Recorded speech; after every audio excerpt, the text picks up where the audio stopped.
అమ్మ నువ్వే దిక్కు లేదా భగవంతుడు నువ్వే దిక్కు అనే ఒక శరణాగతికి వచ్చిన సందర్భం కానీ భగవంతుడు ఉన్నాడు అని అనిపించిన సందర్భం కానీ అనిపించిందండి? ఉన్నాడని ఎప్పుడు మొదటి నుంచి ఉందిగా నమ్మకం, దానికి ఉంది. కానీ నువ్వే దిక్కు, నువ్వు తప్పితే నన్ను ఎవరూ కాపాడలేరు అనే 3-4 సందర్భాలు ఉన్నాయి. అన్నీ మనం బయటికి చెప్పగలిగినవి కాదు. కుటుంబ పరంగా ఉండొచ్చు, బయట సామాజికంగా ఉండొచ్చు. ముఖ్యంగా ఉద్యోగపరంగా నేను ఎదుర్కొన్న ఇబ్బందులు ఎక్కువ ఉన్నాయి. ఉద్యోగాలు తరచు మారాల్సి వచ్చింది. ఇక దోషం వారిదే నాదా ఆ చర్చ ఇప్పుడు అనవసరం. ఆ మార్పులో చాలా కంగారు పడలేదు. ఎప్పుడు పాపం తను సహకరిస్తూనే వచ్చింది, కానీ నాకు కంగారు ఉంటుంది కదా. అలాగే ఏదో పౌరుషానికి పోయి సొంతంగా కాలేజీ పెట్టే 2 ఎకరాలు అటువంటిప్పుడు మరి ఎవరండి శరణం? ఎకరాలు ఎవరు కొంటారు? ఏదైనా కానీ నీ కనుపాపలు నమ్ముకున్నాను అని ఆ పద్యాలు చెప్తూనే ఉన్నాను. ఒక సందర్భంలో బాగుందమ్మా సహస్రావధానం చేసినా కూడా నాకు సరైన డబ్బు రాలి. ఎందుకంటే ఎవరిని అనవలసిన పని లేదు, వసూలైందే అంత. వాళ్ళు ఏం చేస్తారు? ఆ అవధానం చేయించడమే చాలా గొప్ప విషయం. కాకినాడలో ఐడియల్ కాలేజీ లెక్చరర్లు చందాలు వేసుకుని చందాలు వసూలు చేసి జరిపించారు. అంతకంటే ఎక్కడ చేస్తారు? వారు నాకు చాలా మహోపకారం చేశారు. నేను సాహసం చేసింది నేనైనా వాళ్ళు నడిపించాలి కదా, మరి కార్యక్రమం నడిపించాలి. డబ్బు అనుకున్నది రాలేదు, అనుకున్నది తక్కువే, అది రాలేదు. కానీ అప్పుడు కూడా నేను సరస్వతీదేవి దగ్గర నిలబడి ఏం చేస్తే ఏం ఉపయోగమా? ఈ స్థాయిన్ బొడగంటినంటని మహాసంతోషమున్ పొందితన్ గేయంబున్నను గాయముల్ తొలగునే గీర్వాణి సంపన్నతా స్థాయిన్ నాకు అనుగ్రహించి జనని సంసారమున్ బ్రోవవే. ఇక అన్నీ ఉన్నాయి కానీ అంటే కావలసినంత డబ్బు లేదమ్మా. ఉండకపోతే మరీ పేదవాళ్ళమేం కదా, ఆ పేదరికం మాకు ఎప్పుడు తెలియదు. మా నాన్నగారి నుంచి వారసత్వంగా వచ్చిన పొలం ఉంది, ఆ ఇబ్బంది లేదు. కానీ అధైర్యం ఉంటుంది మనసులో. ఈ పొలం 2 ఎకరాలే కదా, ఇది మిగులుతుందా? పిల్లలు పెద్దవాళ్ళు అవుతున్నాడు, సరిపోతుందా? ఈ వేళ ఉన్న ఫీజుల్లో 2 ఎకరాలు ఏమిటమ్మా ఈ వేళ? అంతే కదా. ఈ భయం నేను ఒక 40 ఏళ్ల వయసులో నాకు ఈ భయం ఉంటే ఆశ్చర్యం లేదు. నేను సరస్వతీదేవి దగ్గర మొత్తుకున్నాను. సంపన్నతా స్థాయిని నాకు అనుగ్రహించి జననీకి సంసారమును బ్రవవే. సంసారం గడవడానికి అడుగుతున్నానమ్మా, నేను కోట్లు ఇమ్మని నేను అడగడం లేదు. మరి డబ్బు మాత్రం ఉండాలి. ఆశ్చర్యం ఏంటంటే ఆ పద్యం ప్రభావం, మన చిత్తశుద్ధి ప్రభావం, అమ్మవారి అనుగ్రహం ఏమిటో మనకు తెలియదు. కానీ ఆ పద్యం నేను 97లో 98లో రాశాను నేను సరస్వతీదేవి. ఈ రోజుకి మళ్ళీ ఎదురు చూసే పని లేదు డబ్బు విషయంలో. ఇప్పుడు మనమే ఇచ్చే స్థితిలో అంతే. నేను అందుకే ఆవిడ లక్ష్మీపాదం అంటాను. నేను పిల్లలకి అదే చెబుతాను, ఒరే అమ్మది లక్ష్మీపాదం రా అంటాను. అందరిలో నా స్వార్థం ఏంటంటే అమ్మని జాగ్రత్తగా చూసుకుంటాను, కాస్త కలిసి వస్తుంది ఆయన. అమ్మది లక్ష్మీపాదం రా, అమ్మ ఎక్కడ ఉంటే అక్కడ డబ్బు కురుస్తుందిరా అంటాను. మీరు అలా చూడకపోయినా చెప్పకపోయినా చూసుకుంటా ఉంటారు మా అబ్బాయి అని నేను చెప్తూ ఉంటాను సరదా. అది వెనకాలండి ఒక యోగం ఏమిటంటే భార్యకి అనుభవించే యోగం లేకపోతే భర్తకు కూడా రాదండి. అంటే ఆవిడ సొంతంగా ఉద్యోగం చేస్తే అది వేరే విషయం. నా సంపాదన మీద ఆవిడ ఆధారపడిన పరిస్థితిలో ఆవిడ జాతకం కూడా మంచిది చేయండి, నాతో పాటు ఉండి అని అనుభవించే యోగం ఉంటే నాకెవడన్నా 10 రూపాయలు ఇస్తాను, లేకపోతే నాకు ఇవ్వడు. నేను ఇస్తే ఆవిడకి కదా ఇచ్చేది. అంటే ఆవిడ యోగం మంచిది. అలాగా కలిసి వచ్చింది అంతే పరిస్థితి. అలా అంటే ఎప్పటికప్పుడు ఆ దుఃఖాన్ని భగవంతుడితో చిత్తశుద్ధిగా చెప్పుకోవడం వల్ల, పైగా అంతకుమించి నాకు వద్దనడం వల్ల, నాకు కాలేజీ కోల్పోయినప్పుడు కూడా నేను 4 లక్షలు పోయాయమ్మా, 2 లక్షలు 4 లక్షలు పోయాయి. 4 లక్షలు ఎక్కువ వద్దని చెప్పాను. ఎక్కువ వస్తే మళ్ళీ ఏదో చేస్తాం. ఆవిడ ఎప్పుడు ఎక్కువ ఇచ్చింది, అది వేరే విషయం. కానీ ఏమీ చేయాలనే దురాలోచన మనకు రాలేదు. ఆ సంతృప్తి ఎప్పటికి కాదు. ఈ మధ్యకాలంలో అవధానంలో తగ్గాయి అంటారండి? బాగా తగ్గాయి. నా మటుకు నేను ఇప్పుడు ఈ క్షణానికి అవధానం చేసి 10 నెలలు అయింది, సుమారుగా ఏడాది. బాగా తగ్గాయి. అంటే అవధానాల మోజు కొనసాగినప్పుడు 95 నుంచి 2005 వరకు అది కొనసాగింది. అది అప్పుడు అవధానం చేయకపోయినా ప్రతి సాహిత్యవేత్తని అవధానం రాదని అడిగేవారు. అసలు అదొక యుగం. ఆ 10 ఏళ్ళు అదొక వైభవం పట్టింది.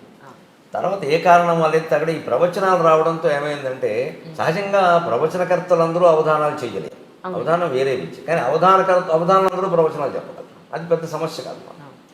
అందుకని ఎక్కువ మంది అడగడం, ప్రజలకు కూడా అవధానం అనేసరికి 8 మంది ఉండాలి, పృచ్ఛకులు, పండితులు ఏమి ఉండాలి, కనీసం 4-5 అయినా మంచి పండితులు ఉండాలి. 2-3 మామూలు వాళ్ళని పెట్టినా పర్వాలేదు, అది దొరకద్దు.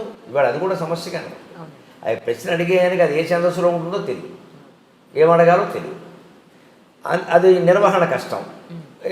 10 మందిని కూర్చోబెట్టాలి వేదిక మీద, 10 మందిని తీసుకురావాలి, ఖర్చులు ఇవ్వాలి, సన్మానాలు చేయాలి, రూములు బుక్ చేయాలి, ఇవన్నీ. ఎందుకంటే ప్రవచనం పెట్టేస్తే ఇచ్చేదేదో గురువు గారికి ఇచ్చేసి వైభవం చేసేస్తే వదిలిపోతే మొత్తం వచ్చేస్తారు.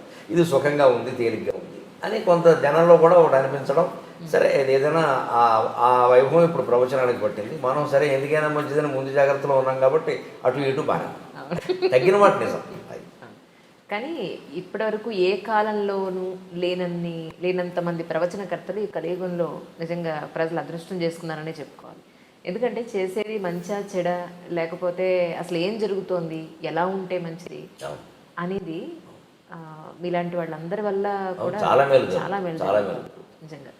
అంటే ఒకట్లేండి, కొంతమంది మరీ మూర్ఖంగా చెప్పి మరీ మూర్ఖంగా బిహేవ్ చేశాడు, కొంతమంది ఉన్నప్పటికీ విధానాల్లో తేడాలు ఉంటాయమ్మా. కానీ ఒక మేలు జరుగుతున్నది ఏమిటంటే అందరి వల్లను అసలు ఈ మధ్య 10 ఏళ్ళుగా మనం జరుపుకుంటున్న పండుగలు ఇదివరకు మనం జరుపుకోలేదు. గుళ్ళల్లో ఈ మధ్య 10 ఏళ్ళుగా ఉన్న ఉత్సవాలు ఇదివరకు జరగలేదు. ప్రధానంగా యువతరంలో గుళ్ళోకి వెళ్ళి తీరాలనే ఆలోచన రావడానికి నా సాటి ప్రవచనకర్తలు షణ్ముఖ శర్మ గారు, చాగంటి కోటేశ్వరరావు గారు లాంటి వాళ్ళు నిజంగా కారణం. నేను దండం పెట్టాను. అసలు ఆలోచన ముందు వెళ్ళే తీరా, గుళ్ళోకి వెళ్ళడం తప్పనిసరి. నిత్య విధుల్లో గుళ్ళోకి వెళ్ళడం ఒకటి, నిత్య జీవిత చర్యల్లో గుళ్ళోకి వెళ్ళడం ఒకటి. ఆ భావం కలిగిందా లేదా? అది క్రమంగా చైతన్య మార్గంలోకి, జ్ఞాన మార్గంలోకి వెళ్ళడం అనేది ముందు తెలుసుకుంటే కదా వెళ్ళేది. నా తాపత్రయం వల్ల ఏమిటంటే ఈ కర్మకాండ ఉన్న విషయం ఉంది. మనం అనుకునేది ఈ గుళ్ళు, గోపురాలు, తీర్థాలు, యాత్రలు, యజ్ఞాలు, ఇది 2 వైపులా పదునున్న కత్తి. తీసుకెడితే మనిషిని యోగ వాసిష్టంలోకి, జ్ఞాన మార్గంలోకి తీసుకెడుతుంది. లేదు, ముంచేస్తుంది. అక్కడ పిచ్చి నమ్మకాలు పడిపోతాడు. వెళ్ళడం మంచిదే, కానీ ఎప్పుడైనా వెళ్ళలేకపోతే అయ్యో వెళ్ళలేకపోయాని బెంగట్టుకోక్కర్లేదు. పైగా ఏమిటంటే సోమవారం శివుడు గుడిని, ఆంజనేయ స్వామి, మంగళవారం ఆంజనేయ స్వామి టైం టేబుల్ పెట్టేసరికి మంగళవారం పొరపాటు శివుడి గుడిలో కడితే ఏమన్నా అవుతుందేమో అన్న బెంగ. ఇదే మీరు అనుకునే మూర్ఖత్వం. ఇవి పెరిగిపోతాయి సహజంగా. అంటే ప్రవచనకర్తలు ఎవరైనా, నేనైనా వారైనా జాగ్రత్త తీసుకోవాల్సింది, మనం ఇది చెబుతున్నది వారు ఒక క్రమశిక్షణతో ఒక పద్ధతిలో ఉండడానికి, కానీ ఇదే అంతిమ లక్ష్యం కాదు. గుడి అనేది ఒక శిక్షణ కేంద్రం. మనం భగవంతుడికి ప్రత్యేకంగా అక్కడ విగ్రహాన్ని ఏర్పాటు చేసి, అది ఎంతైనా అది విగ్రహం. ఆ విగ్రహం దెబ్బతినకుండా చూడాలి. కానీ ఇంకా చెంబుడు పాలు పోస్తే ఒక పాలం, బిందెడు పాలు పోస్తే ఒక పాలం అని చెబితే అందరూ బిందె పోస్తారు. 1000 బిందెలు పోస్తే శివుడు ఏమవుతాడు? నా తాపత్రయం వల్ల నేను చెబుతున్నది అదే. కొంతమందికి నచ్చచ్చు, నచ్చకపోవచ్చు, ఏదో వారిని వ్యతిరేకించారంటారు, వీరిని ఏదో అన్నారంటారు. అవన్నీ నాకు అనవసరమైన విమర్శలు, అవన్నీ నేను ఎప్పుడు పట్టించుకోను. దాని గురించి కాదు అసలు ఆలోచించాల్సింది. విగ్రహారాధన దేనికి? ప్రతీకాత్మకంగా జరగాలి విగ్రహారాధన. అదే లక్ష్యం అన్నట్టుగా మాట్లాడద్దు. అది లక్ష్యం కాదు, ఎక్కడా చెప్పలేదు ఆ విషయం. ప్రతీకాత్మకంగా జరగాలి. శంకరాచార్య చెబుతారు స్పష్టంగా వేదాంత సార సంగ్రహం. కషాయే కర్మభిః పక్వే తతో జ్ఞానం ప్రవర్తతే. ఆయుర్వేద వైద్యులు కషాయాన్ని తయారు చేస్తుంటే ఈ చెడ్డు పెట్టి తిప్పుతూ ఎప్పటికప్పుడు పాకం చూసుకుంటాడు. పాకం సరిగ్గా ఉందా లేదా, పాకం సరిగ్గా ఉందా. అలా మనం చేసే సత్యనారాయణ వ్రతం సహా, పెళ్ళిళ్ళు సహా, ఉపనయనాలు సహా, ఇదెందుకు ఆ ప్రయోజనం నెరవేరిందా లేదా అని చూసుకోవాలి. లేకపోతే ఒట్టి కర్మకాండ మిగిలిపోతుంది అక్కడ. సత్యనారాయణ వ్రతం ఒకసారి చేసేడు అంటే వాడు అబద్ధం ఆడకూడదమ్మా. మీరు అలాంటి మనిషిని చూపించగలరా? నేను 100 సార్లు చేశాను, అన్నవరం వెళ్ళాను, ప్రతి ఏకాదశికి చేయించుకుంటాను అన్నవాళ్ళు కొన్ని వేల మంది ఉన్నారు. వీళ్ళందరూ అబద్ధాలు ఆడకుండా ఉంటే ఇన్ని కేసులు కోర్టులో పెండింగ్లో ఉండవు. న్యాయమూర్తులకి ఇంత ఇబ్బంది ఉండదు. ఆ తత్వం సత్యనారాయణ వ్రతం అంటేనే సత్యవ్రతం. ఆయన ఎప్పటికీ సత్యదేవాయ నమః అంటారు, అంతే కదా. ఇప్పుడు ఫోన్ మాట్లాడితే నేను హరి ఓం అంటే ఇప్పుడు సత్యదేవాయ నమః అంటారు. వాళ్ళ అన్నయ్య అంతే, సత్యదేవాయ నమః అంటారు. మా అన్నయ్య అంటూ ఉంటాడు, సత్యదేవాయ నమః అంటాడు. ఫోన్ చేయగానే అతను ఫోన్ చేస్తే సత్యదేవాయ నమః అంటాడు. ముందు నమస్కారం అంట. నేను ఎవరిని ఫోన్ చేస్తే నేను హరి ఓం అంటాను, ఇప్పుడు హరి ఓం అంట. సత్యదేవుడు అంటే ఎవరు? సత్యవ్రతం. నారాయణ పక్కన పెట్టండి. సత్యవ్రతం అంటే సత్యవ్రతం ఎక్కడ ఉంటుందో నారాయణమూర్తి అక్కడ ఉంటాడు. కానీ ఆకులు పువ్వులు అరటిపండు పెట్టేసి నేను ఏకాదశికల్లా చేశానంటే ఎందుకు? అన్ని వ్రతాలు పని లేక. సత్యం మాట్లాడు, అబద్ధం మాట్లాడకుండా ఉండు. అది ఎందుకు పాటించరు? పైగా ఇవి ఏమీ చెప్పకుండా దీనివల్ల అతి ఫలితం ఉంటుంది, అది ఉంటుంది, ఇది ఉంటుంది. ఇక సత్యనారాయణ వ్రతం చేస్తే దోషాలన్నీ పోతాడు. పైగా అబద్ధాలు ఆపడం దోషం పోయింది అనుకుంటాడు. దానివల్ల ప్రపంచంలో ఏమైనా మేలు జరగకపోక కీడు జరుగుతుంది. నా పోరాటం వల్ల అది నచ్చకపోవచ్చు. చాలా పేర్లు పెట్టారు నాకు తెలుసు. నాస్తికుల్లో ఆస్తికుడు అన్నారు, ఆస్తికుల్లో నాస్తికుడు అన్నారు. ఏమన్నా నా పేరు గరిగిపట్టినారు సుమారు. వీడు పెట్టే పేరు నాకు అక్కలేదు, మా అమ్మ పెట్టిన పేరు ఉంది అనుకోని. అది సమస్య కాదు. అసలు సమస్య ఏంటి? ఇప్పుడు అమరనాథ్ యాత్ర ఉంది. చాలా యాతన పడి మంచులింగాన్ని చూడాలని మైళ్ళ కొద్దీ నడిచి ఏదో డోలీలు అవి ఎక్కి ప్రాణాలు పణంగా పెట్టడమే సుమారుగా. అలాగే ఇప్పుడున్న తీవ్రవాద భయంలో మరీ ప్రమాదం. ఇంత చేస్తున్నప్పుడు దాని సారాంశాన్ని గ్రహించకపోతే ఎలాగా? నా తాపత్రయం అది. అమరనాథ్ యాత్ర కథలో మీకు అమరనాథ్ యాత్ర ఫలం రహస్యవంతం. దాని మూలం ఏమిటి? శివుణ్ణి పార్వతీదేవి అడిగింది, సృష్టి రహస్యం ఏమిటని.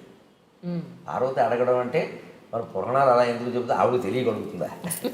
మనకి తెలియజెప్పాలి కానీ ఎవరో అడగాలి, ఎవరో ఒకరు చెప్పాలి కదా, అందుకని అడుగుతారు అంతే. ఆవిడ తెలియకూడదు.